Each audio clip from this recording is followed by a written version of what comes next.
Para poder seguir manejando hacia adelante hay que mirar el espejo retrovisor, porque si no podés chocar el país. Retrovisor. Lo que realmente importa de la semana que pasó para encarar la semana que comienza. Retrovisor. Domingos, 21 horas o después de los partidos. Machir, la offshore de Macri, preparada para evadir y estafar. En un informe del programa ADN que se emite por C5N fue revelada la existencia de Machir, una firma que nunca tributó un peso en Argentina y que quedó como dueña de un frigorífico en quiebra. Un informe de ADN reveló que Sogma, del grupo Macri, vendió el frigorífico de Córdoba a Estancias del Sur a 30 días de haberla comprado. Sogma firmó la operación con Machir, una firma creada en Uruguay, pero que ni siquiera tributaba en ese país y mucho menos en Argentina. A partir de esta supuesta venta, quedó a cargo otro hombre de Macri, Luis Recio, quien puso su firma en nombre de Machir. El frigorífico Estancias del Sur quebró. Era una de las empresas más prósperas de Córdoba. Sus trabajadores apenas se alcanzaron a cobrar el 50% de sus indemnizaciones.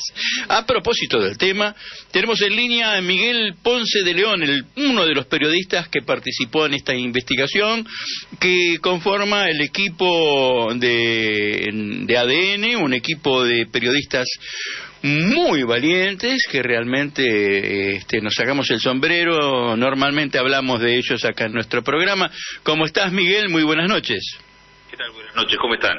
Muy bien, muy contentos de tenerte con nosotros.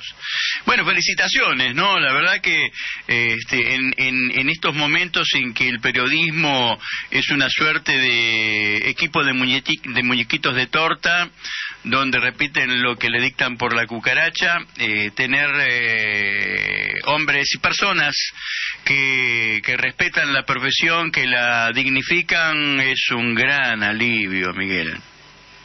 Muchas gracias.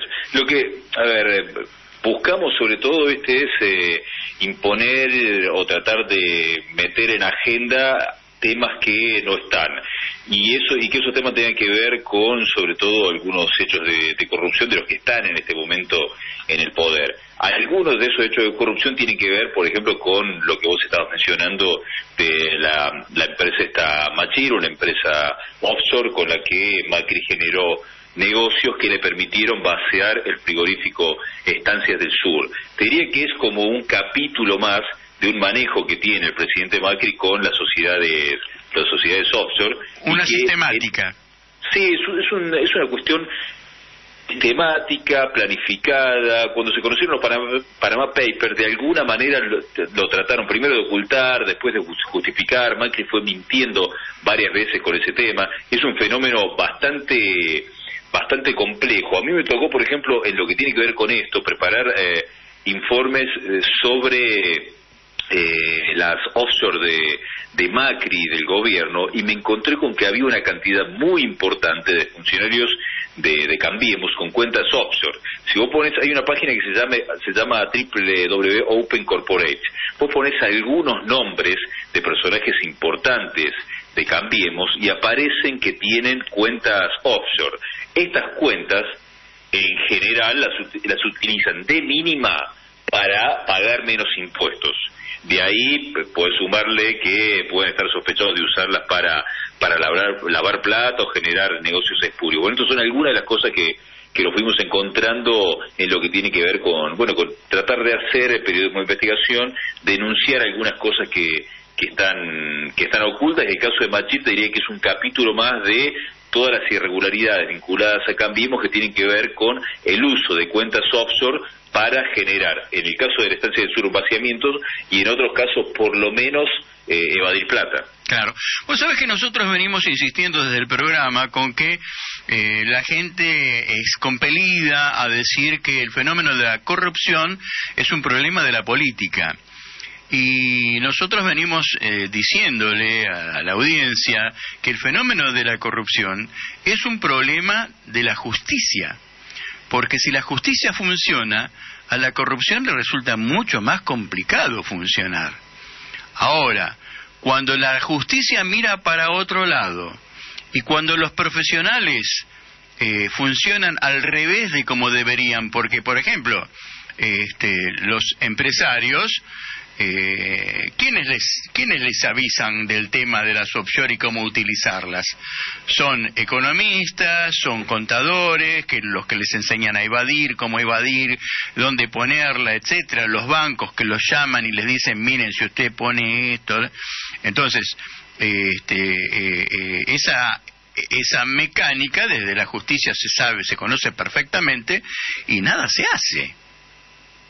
No se hace nada. Sí, a ver, uno de las patas más importantes del problema sí es cierto que es el Poder Judicial, es la justicia, porque en general lo que hacen es, te diría que ir actuando y quedar bien con el poder de turno.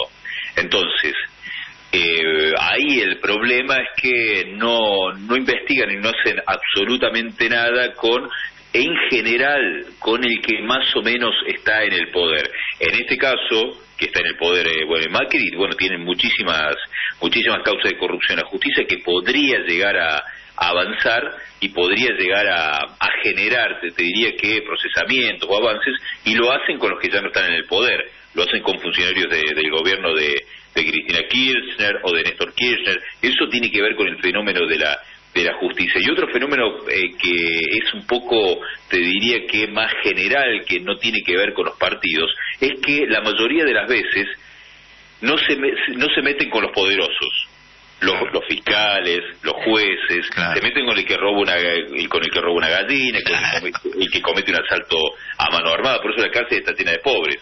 Claro, claro. Y ese es el motivo por el que hay, te diría que cierta impunidad de los que están en la política, y mucho más de los que están en el poder permanente, que son los empresarios, que cometen delitos y sienten que no van a ir presos porque ya se dieron cuenta de que eso no ocurre. El problema, te diría que de la justicia es muy fuerte. El problema de fondo, obviamente, es que hay una cantidad importante de corruptos en toda la sociedad, y después esos llegan a la justicia, llegan a la política y llegan a la Cámara de Diputados y a la Cámara de Senadores. ¿Cuál es el proyecto para este año de ustedes, Miguel? Hagamos un poquito de publicidad ya que estamos, ¿no? ADN, ¿en qué días está saliendo? Nosotros estuvimos saliendo todos los domingos a las 21 horas y los martes a las 23. Ajá. Vamos a volver a fines de febrero, muy probablemente martes, miércoles y jueves, seguramente cerca de las 10 de la noche. Eso es lo que vamos a hacer con ADN. Vamos a seguir haciendo... mejor, porque aparte así no nos cagan a nosotros, digamos, ¿no? Porque así no chocamos a la misma hora. No, pero nosotros siempre hablamos, no tenemos rivalidades periodísticas para nada, no seríamos tampoco rivales para ustedes. El tema es que para nosotros es muy importante trabajar el mensaje, ¿no? Porque la gente está tan limada con la verdad cambiada que es fundamental que aparezcan equipos como los que ustedes conforman, ¿no? Yo te diría que, de hecho,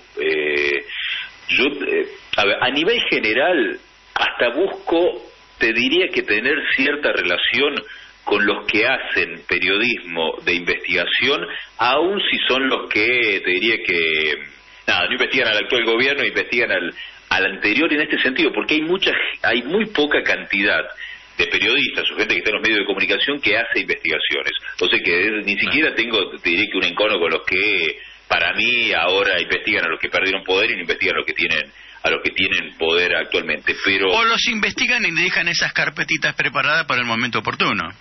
Sí, o tienen la información y no se animan a publicarlo, o el que es dueño de un medio espera para tener un momento en el que hay en desgracia en el que está en el poder. Pero también yo te diría que sobre todo la alianza más fuerte que termino generando son con los espacios que más o menos se enfrentan al poder de turno. Yo, por ejemplo, tengo buena relación con la gente del Destape y salimos en el mismo horario, con Mariano Moñi, que es el productor ejecutivo de Roberto Navarro, con Juana Morín, y de hecho eso hizo que yo en varios programas, por ejemplo, a mí me tocó presentar algunos casos que tenían que ver con los aportantes truchos, y lo primero que yo hacía, pero tenía que presentar, es decir, esto comenzó con una investigación de Juana Morín, periodista del Destape, claro. Y partía de ahí a contar a contar casos. Y una de las cosas que yo tuve, diría que la satisfacción de mostrar desde lo periodístico, en exclusiva en ADN, es que mostramos los aportantes truchos de Carrió, porque lo primero que mostró Juan tuvo que ver con los aportantes que aparecían en las listas y que habían sido beneficiarios de planes sociales. Lo que terminamos accediendo a través de la Alameda fue a la lista de la gente que figuraba como aportante de Elisa Carrió, y había una cantidad muy grande de los aportantes privados, te diría todos, más de 400, que eran empleados del Estado, o sea, o casualidad todos eran empleados públicos. Claro. Y después lo que ocurrió es que por lo menos 120 de esos llamaron a la Alameda para decir que no habían aportado nada. O sea, por lo menos 120 son personas a las que le usaron el nombre. Claro, por supuesto. Bueno, y vos, aparte de ADN, sos productor de otros espacios, ¿no? Sí, yo estoy, además de ADN, soy columnista de política en Crónica Televisión, que salimos los sábados de 7 de la mañana a 11 de la mañana, los domingos de 7 de la mañana a 11 de la mañana, y soy cronista de algunos productos que tiene Rolando Graña en América. Laburo en GPS, que sale los viernes a las 10 de la noche, y preparo algunos informes que él presenta en América Noticias. Esos son, digamos, algunos de los... Y después, en casi todo el año fui productor general del programa de Santiago Cunio, que estuvo en un momento en Crónica y bueno, después pasó a Canal 22 Web. Así es. Bueno, Miguel, te agradecemos pero muchísimo que nos hayas atendido en este domingo privado tuyo, que estás de vacaciones, por suerte, ¿no? Estoy de vacaciones en este momento en Villa Carlos Paz. Bueno, qué lindo lugar. Bueno, te agradecemos muchísimo, te deseamos lo mejor para este año, éxitos para prosperar y felicidad para poder disfrutar de esos éxitos. Muchas gracias, cuente conmigo y les mando un abrazo grande. Igualmente, un abrazo muy grande. AM 740. Radio Rebelde. Alta Radio.